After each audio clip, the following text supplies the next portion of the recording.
사무엘상 9장 1절로 14절까지의 말씀입니다. 사무엘상 9장 1절부터 14절까지 우리 한 목소리로 같이 하나님 말씀 같이 봉독하겠습니다. 1절부터 14절입니다. 시작.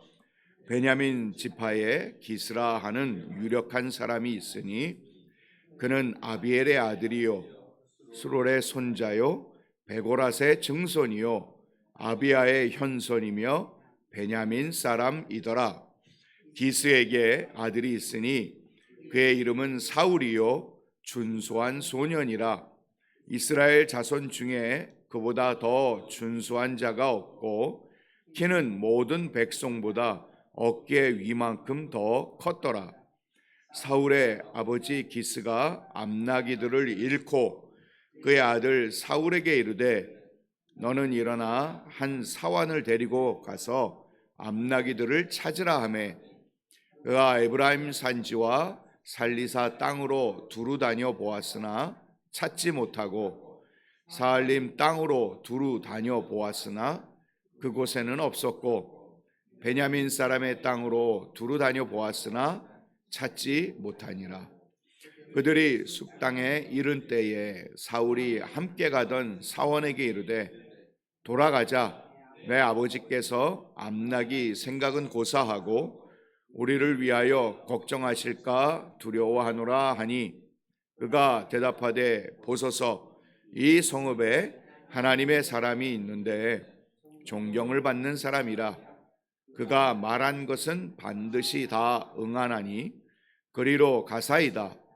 그가 혹 우리가 갓길을 가르쳐 줄까 하나이다 하는지라. 사울이 그의 사원에게 이르되 우리가 가면 그 사람에게 무엇을 드리겠느냐? 우리 주머니에 먹을 것이 다하였으니 하나님의 사람에게 드릴 예물이 없도다. 무엇이 있느냐 하니 사원이 사울에게 다시 대답하여 이르되 보소서 내 손에 은 한 세겔의 4분의 1이 있으니 하나님의 사람에게 드려 우리 길을 가르쳐 달라 하겠나이다 하더라. 옛적에 이스라엘의 사람이 하나님께 가서 물으려 하면 말하기를 선지자에게로 가자 하였으니 지금 선지자라 하는 자를 옛적에는 선견자라 일컬었더라. 사울이 그의 사원에게 이르되 내 말이 옳다 가자 하고 그들이 하나님의 사람이 있는 성읍으로 가니라. 그들이 성읍을 향한 비탈길로 올라가다가 물 기르러 나오는 소녀들을 만나 그들에게 묻되 선견자가 여기 있느냐 하니 그들이 대답하여 이르되 있나이다. 보소서 그가 당신보다 앞서 갔으니 빨리 가소서. 백성이 오늘 산당에서 제사를 드리므로 그가 오늘 성읍에 들어오셨나이다. 당신들이 성읍으로 들어가면 그가 먹으러 산당에 올라가기 전에 곧 만날이이다. 그가 오기 전에는 백성이 먹지 아니하나니 이는 그가 제물을 축사한 후에야 정함을 받은 자가 먹음이니이다. 그러므로 지금 올라가소서 곧 그를 만나리이다 하는지라.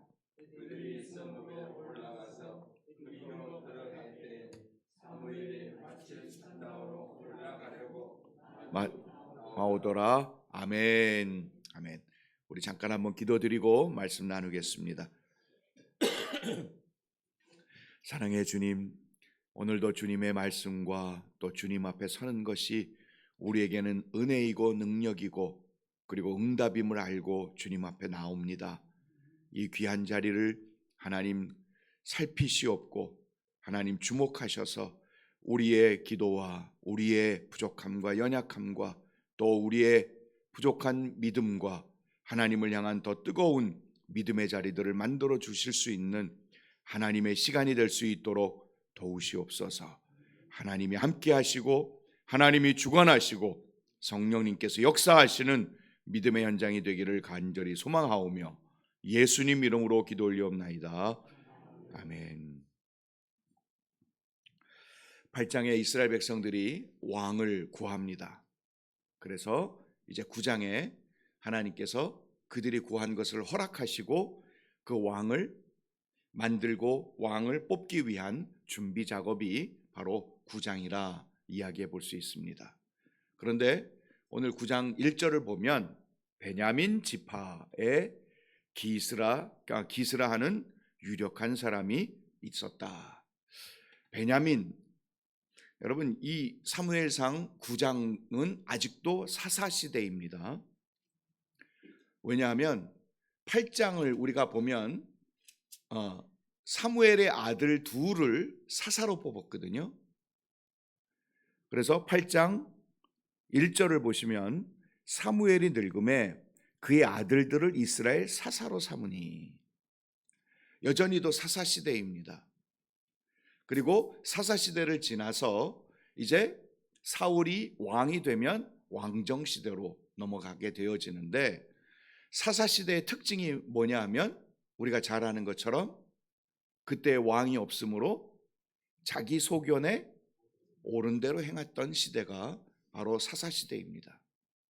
그 사사시대 마지막 장, 그 사사기를 마지막으로 마무리하는 그 마지막 장에 참 슬픈 이야기가 기록되어 있는데 바로 베냐민 지파와 연결되어 있는 거죠. 레위 지파의 즉 제사장 역할, 그리고 성전을 섬기는 역할을 하는 레위 지파의 한 사람이 첩을 두었습니다.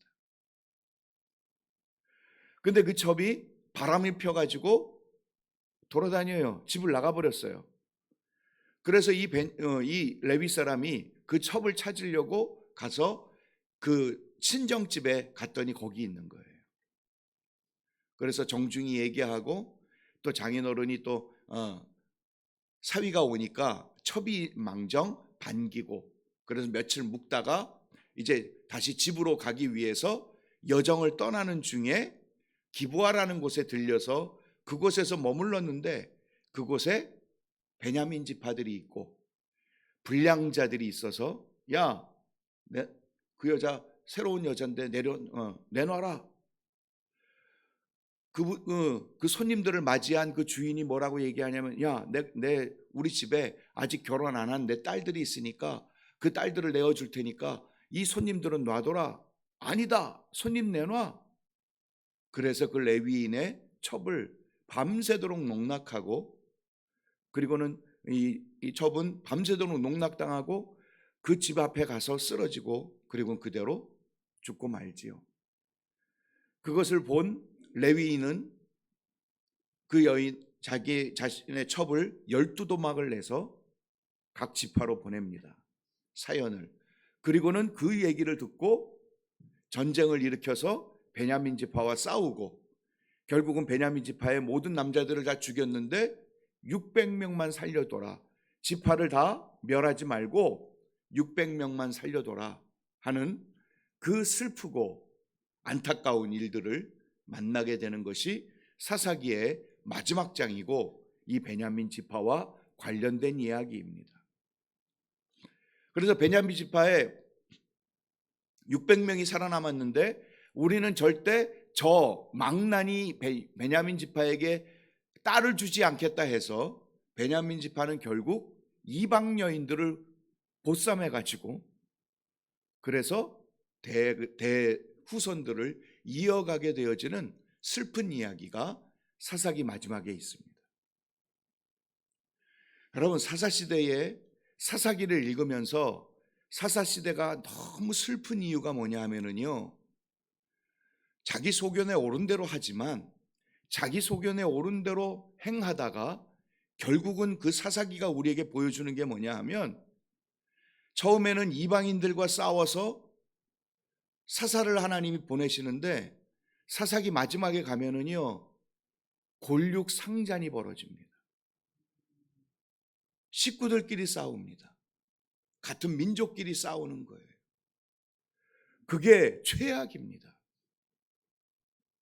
자기 소견에 옳은 대로 행하며 자기 소견에 옳은 대로 살아가는 그 마지막이 성경이 우리에게 가르쳐 주는 것은 가족끼리 싸우는 거예요.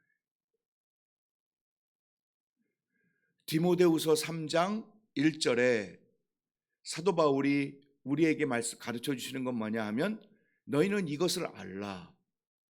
말세에 고통하는 때가 이르는데, 그 고통하는 그 때가 말세인데, 그게 뭐냐 하면 사람이 자기를 사랑하고 돈을 사랑하고 부모를 거역하고,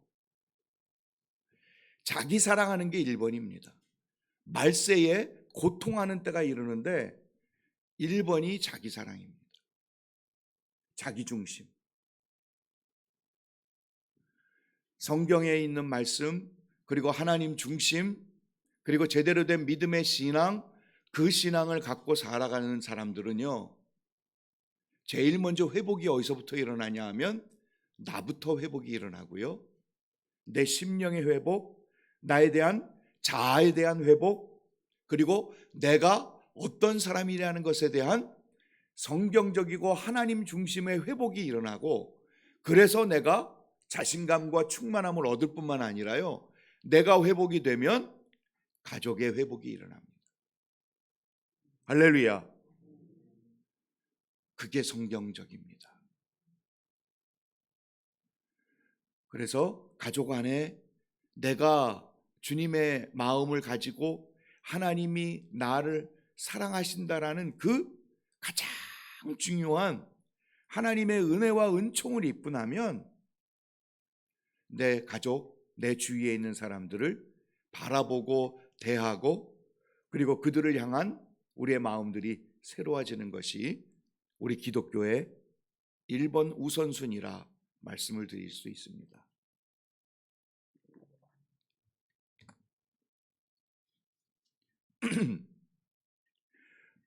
그래서 베냐민 지파, 그 망나니 지파가 중에 사울이라는 한 사람을 하나님이 선택하시는 거죠. 다른 지파들은 베냐민 지파, 아우 지긋지긋. 야, 거기서 무슨 서운한 게 있어. 왜요? 집합해서 600명만 살아남았고 이방 여인과 결혼해서 후손을 이어가는 그냥 그야말로 뼈대가 없는 지파인 거죠.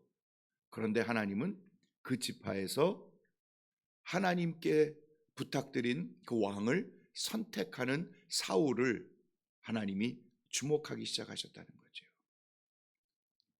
그것은 2절을 보면 사울이요 준수한 소년이라. 여기서 준수하다라는 히브리 말은 토브라는 말인데, 굿, 선하다, 그리고 하나님 앞에 착하다, 그런 의미가 포함되어져 있는 단어입니다.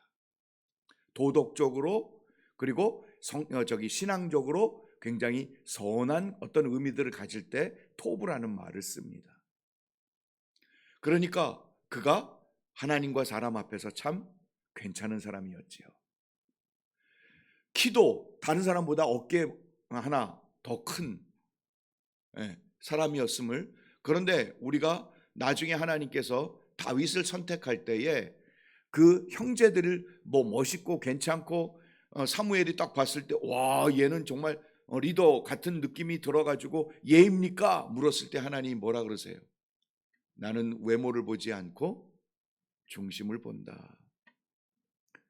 하나님은 중심을 보시는 분이시기에 사울이 아무리 준수한다, 크고 키가 크고 잘생기고 그게 아니고, 하나님은 신앙, 그리고 그의 선함, 하나님은 그것을 보고 이 사울을 선택하셨음이 틀림이 없고, 그 내용들은 우리가 볼 때 아버지가 암나기 여러 개인 거예요. 들이라고 복수를 쓴 거 보면 암나기들을 잃어버렸을 때 순종하고, 그리고 사환이 뭔가 이렇게 제안을 했을 때에 그것을 경청할 수 있는, 그래도 열려있는 사울의 모습을 우리는 보게 됩니다. 근데 이 사울이 나중에 왕이 되었을 때에 누가 옆에서 얘기를 해도 안 들어요. 경청을 하지 않습니다. 고집이 참 희한하지요. 그러니까 늘 우리는 하나님 앞에 깨어 있어야 할 것이 분명하다. 할렐루야. 깨어 있어야 되고, 그리고 우리가 한 가지만 잠깐 말씀을 드리고 싶은 것이 있는데, 9절을 보면 옛적 이스라엘의 사람이 하나님께 가서 물으려 하면 말하기를 선견자에게로 가자 하였으니 지금 선지자라는 자를 옛적에는 선견자라 일컬었더라. 선견자가 있었고 선지자가 있습니다. 선견자는 우리가 아는 것처럼 먼저 보는 사람입니다.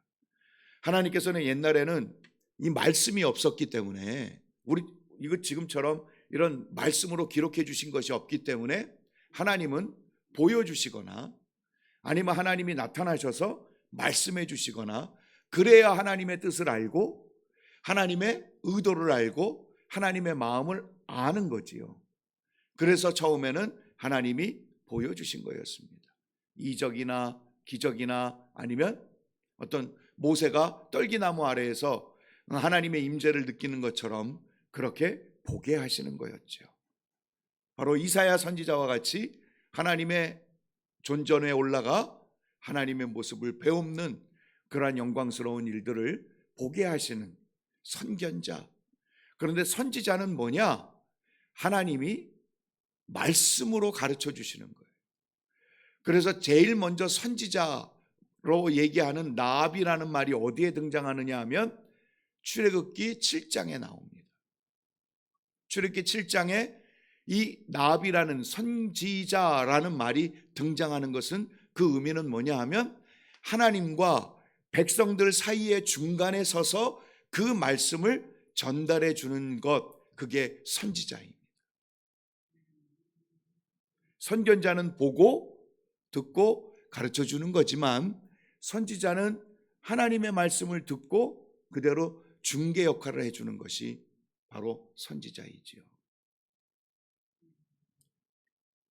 이 강단이 바로 그 자리입니다. 이제는 하나님께서 우리에게 직접 말씀하지 않으시고 여기에 하고 싶은 얘기를 다 적으신 거예요. 여기에. 그래서 하나님께서는 이 하나님의 말씀을 풀어서 해석해서 이해하도록 가르쳐주는 그 역할들을 하나님께서는 우리 목회자들에게 그 역할을 할 수 있도록 허락해 주시는 소명, 그것이 있기에 이 자리에 있는 줄로 믿습니다. 그리고 오늘날은 성령님을 주셨기에 누구나 다 하나님의 말씀을 깨닫고 이해하고 그리고 그 말씀을 나누고 전할 수 있는 왕 같은 제사장이 다 우리들인 줄로 믿습니다. 그러기에 여러분들도 하나님 말씀 앞에 늘 서서 그 말씀이 우리에게 다른 사람들을 향한 정말 생명이 될 수 있는 그 말씀이 될 수 있도록 여러분들도 그 역할들을 감당해 주시는 것이 우리가 오늘날 우리에게 주신 하나님의 은혜라고 분명하게 믿고, 사랑하는 여러분, 하나님의 은혜 가운데서 멀어지지 않을 수 있도록 베냐민 지파, 하나님의 은혜는커녕 자기 생각에 옳은 대로 했고, 사울 왕 처음에는 은혜 가운데 있었고 준수하게 시작을 했는데 결국은 하나님의 은혜에서 멀어졌고,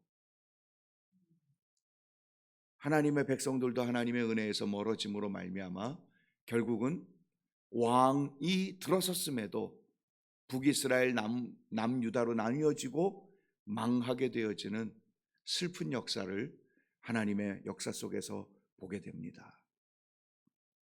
늘 하나님 앞에 진실하게, 그리고 하나님 안에 머무르고, 그리고 하나님의 말씀 앞에 서 있을 수 있는 저와 여러분 모두가 되기를 주님의 이름으로 축원을 드립니다. 기도드리겠습니다. 하나님, 자기 소견에 옳은 대로 결국은 그것이 스스로 망하는 것임을 깨달아 알 수 있는 성경 속에서의 역사들을 저희들이 다시 한번 묵상해 봅니다.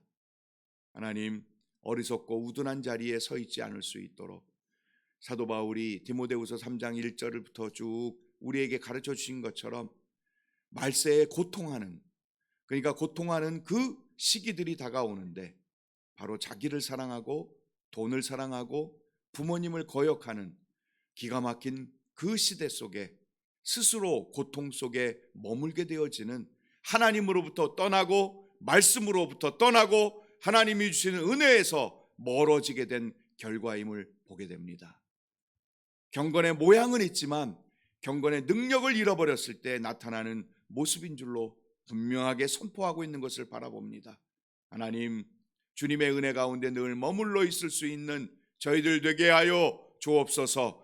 주님의 은혜 속에 늘 함께 거함으로 말미암아 하나님의 은혜와 하나님의 사랑과 그리고 하나님의 영광을 드러내고 나타내고, 그리하여 생명을 흘려보내고 오만하고 교만하여져서 하나님에게 버려지는 자들이 되지 않을 수 있는, 하나님 가까이 하나님을 모시고 살아가는 은혜의 사람들이 늘 서 있을 수 있도록 하나님 우리 가운데 역사하옵시고 깨어있게 하옵시며, 늘 이 새벽 제단을 쌓을 때마다 하나님의 은혜로, 하나님의 은총으로, 하나님의 역사하심으로, 그리고 하나님의 생명의 생수와 같은 은혜로 우리를 늘 채워 인도해 주시옵소서. 그리하여 이 각박해진 세상, 정말 고통하는 세상, 자기밖에 모르는 세상 속에서 하나님의 은혜를 가지고 다른 사람을 살려낼 줄 아는 믿음 있는 우리 귀한 성도님들이 되고 이레교회가 될 수 있도록 하나님 복 내려 주시옵소서. 감사드리며 예수님 이름으로 기도 올리옵나이다. 아멘. 우리 말씀 생각하면서 우리 주님 앞에 기도하며 나아가겠습니다.